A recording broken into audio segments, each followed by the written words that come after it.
the result is in the books.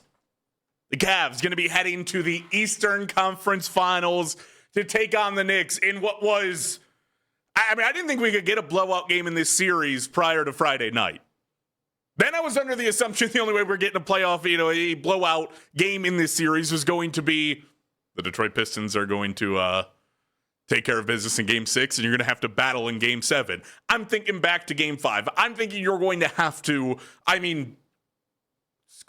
claw your way through this game, battle and find a way. Taking care of business probably doesn't even really go as far to say is what the Cavs were able to accomplish tonight. It is going to be the first time since the 1991-92 Cavs season that you are getting to an Eastern Conference Finals without a guy named LeBron. That sure did help a little bit, okay? Maybe the greatest basketball player to ever live. But without that, this team finally, I don't even know that I can say finally doing what they're supposed to be doing. They've played 14 games through the opening 2 rounds of the playoffs. Not what you wanted to see. Thought you could probably handle both of these series in slightly less time, especially the Toronto series for sure. But either way, still getting there. And I don't know what it is about this team right now, because I sit here and I watch them game after game, and it is flip a coin. Hey, Cavs are going to show up tonight. Cavs definitely aren't showing up tonight. They're going to turn over the ball. They're going to be lackluster. The only thing I can count on right now, and the only thing Knicks fans should be definitely paying attention to, is that don't let this thing go to 7. Okay, if you're going to go to an Eastern Conference Final, do not let that thing go to 7, because Jarrett Allen is going to go from, probably getting out rebounded like crazy by Mitchell Robinson to maybe the greatest center that you've ever watched with your own 2 eyes. That's just who Jarrett Allen turns into in Game 7s. I don't know why. I don't know why I have to wait till Game 7 to do it. But this team, they clearly know the moments. They know how to get there. They know how to perform when they get into the moments.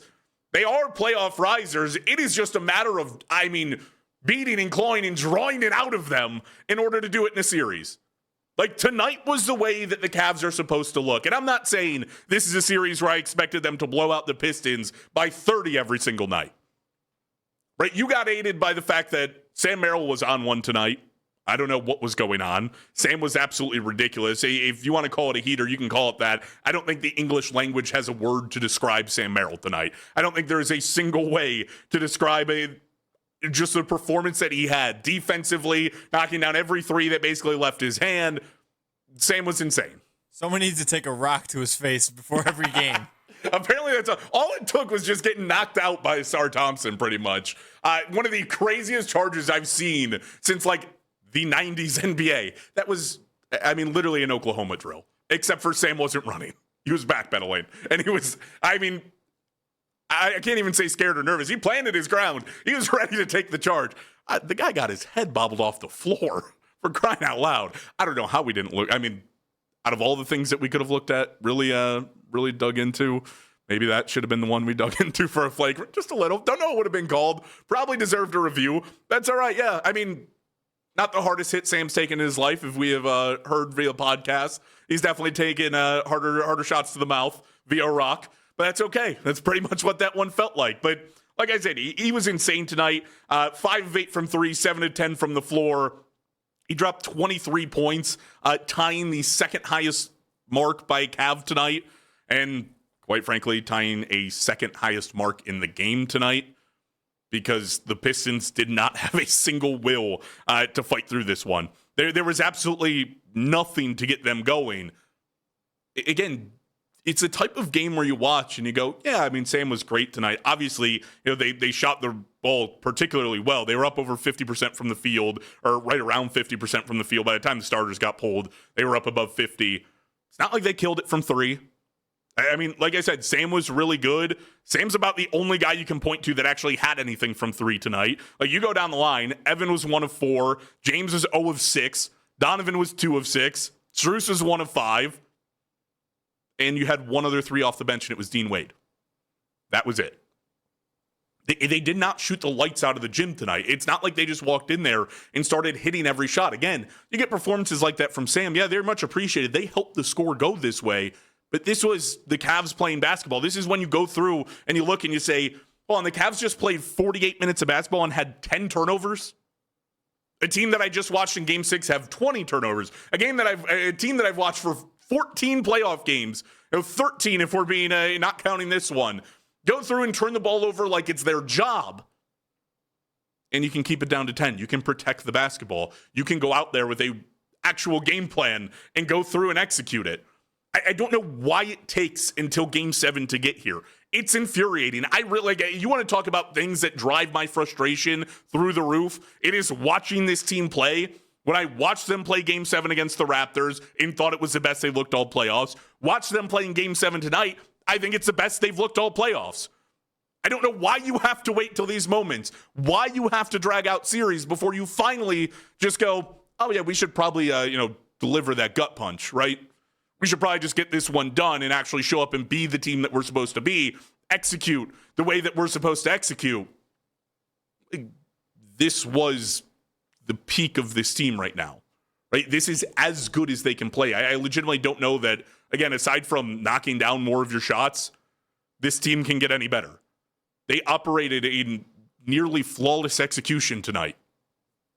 Everybody pretty much had it going. Like, to walk out of a game where James Harden is going to be 2 for 10 and finish with 9 points. And I didn't even walk away from this game going, man, Harden killed you. He was plus 31. Like, his plus minus is through the roof. It's tied for the highest in the game with Evan Mobley. And he couldn't shoot the ball, but he was doing everything else right. And it's what you need out of James Harden in those moments. It's what you need out of the guys. Like, Donovan goes and drops 26. I don't think Donovan, he had a good night. He didn't look fantastic shooting the basketball. His third quarter was yes, one of the better quarters of basketball he's played. But you just go through and look. He had 8 assists tonight. 6 of those came in the first half. Like, him and James Harden throughout the course of, really the entire game, but really in the first half, realizing that, yeah, Sam's got it going. We can trust the bigs inside because they looked absolutely fantastic tonight. Jarrett Allen, Evan Mobley combining for 44. And, by the way, attacking 19 boards on top of it. Like, they looked incredible. You can trust those guys. You get them going. May I call back to what we are assuming, Dennis Schroeder kind of said in that halftime back in the Raptors series, which was, hey, go play Cavs basketball. Get the bigs involved. They're great players. Donovan and James did that both tonight. And by the way, your final officially in 125-94. The Cavs advance in Game 7 to take on the Knicks now in the Eastern Conference Finals. But it is everything that you would have asked for. Everything you thought this team was capable of doing. They went through and showed tonight with a 31-point victory in a closeout game, in a Game 7. Right? We talked about it after Game 6. It is one of those moments that you just kind of look at it and you go, well, right, you had your opportunity, but this is why winning Game 5 was so pivotal. You've given yourself 2 opportunities. You've given yourself kind of the, you get a pass for a bad game in Game 6. Not that you get a pass, but I get another crack at it. I get another opportunity to actually show what this team is capable of and come out on top and advance in the playoffs.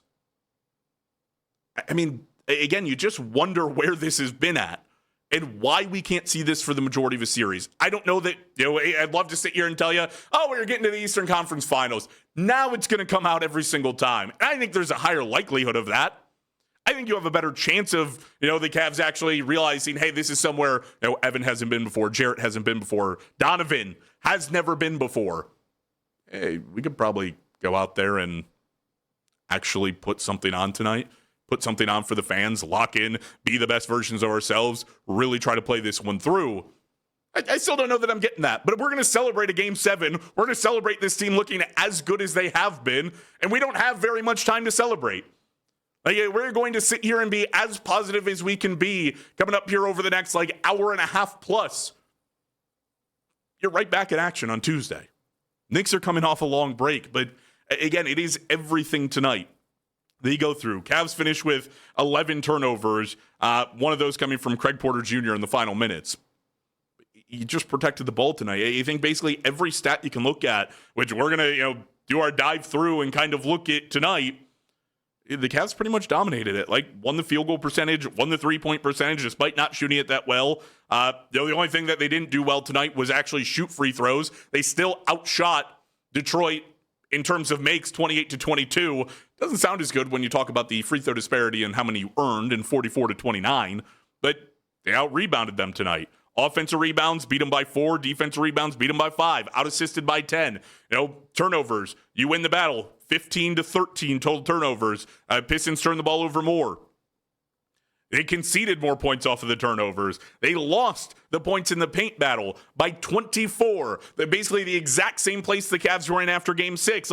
I can just sit here and continue to rattle off stat after stat. The Cavs did not lose any single aspect of the game tonight. They looked like the better defensive team. And I think what might be the most impressive thing that you were able to accomplish across this Game 7 was you turned to Cade Cunningham.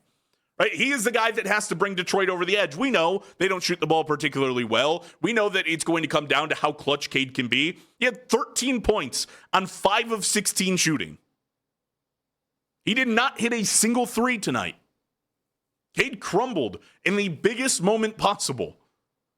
And I think you give a lot of props to the Cavs defense, but this is also, you talk about playoff experience, you talk about everything else. I think that plays a factor. But again, where I talk about this team being so impressive, where I talk about the idea that, yes, they are so utterly capable of just showing up and doing their job and actually putting on a performance. It makes you take a step back and just go, wow, that's the team I've been looking for. Show me that more often. Show me that in Game 1 on Tuesday. Show me that going forward in the playoffs. I don't know that there is a way this Cavs team playing this type of basketball against one of the best defenses in the NBA, as everybody proclaimed the Pistons were and how great of defenders they are. You dropped 125 in a playoff game tonight. You held the Pistons to 94. That is an offensive onslaught. That is just an onslaught in general. Cavs legitimately didn't lose a single quarter of this game outside of the fourth quarter where they didn't play their starters for the final 5-ish minutes. They pretty much took every single quarter by, 8+? It was just start to finish. They looked like the better team. They looked like the team that was dialed in. They looked like the team that wanted it tonight. I just continue over and over again to ask to see more of this because this team was fun to watch tonight. This is a team that is really easy to root for. This Game 7, Cavs team, watching them battle, watching them be scrappy defensively, watching them give every last ounce that they have, fighting for boards, getting second chance opportunities. It is a team that is so easy to root for. And it is so easy to actually have a faith and a belief in that even walking into this game for a Game 7, I couldn't even tell you I had confidence in it. I was getting asked up and down, hey, are you confident in the Cavs tonight? Are you confident in the Cavs tomorrow over the last 2 days? And I went, I think the Cavs are going to win, and I tell you that with 0% confidence. Right? Because I don't know what version of this team I get. Am I getting Game 6 or am I getting Game 5? And I got something a lot closer to Game 5 and something that was even better. I just need to continuously see that fight out of Jarrett, out of Evan, see the unselfishness pop out from Donovan and James, and the ability to protect the basketball. Everything that they did was executed, really well tonight. I just don't know why we don't see more of this team.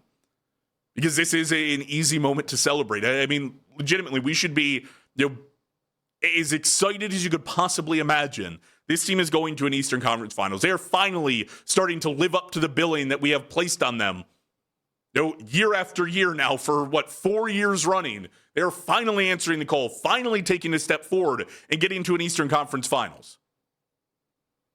And they just look so dominant in doing it. I just don't know where else I have to turn for it. I don't know what else I have to call for other than go out there and execute the game you can execute. They made Detroit look lost tonight. They didn't seem like they had a single answer.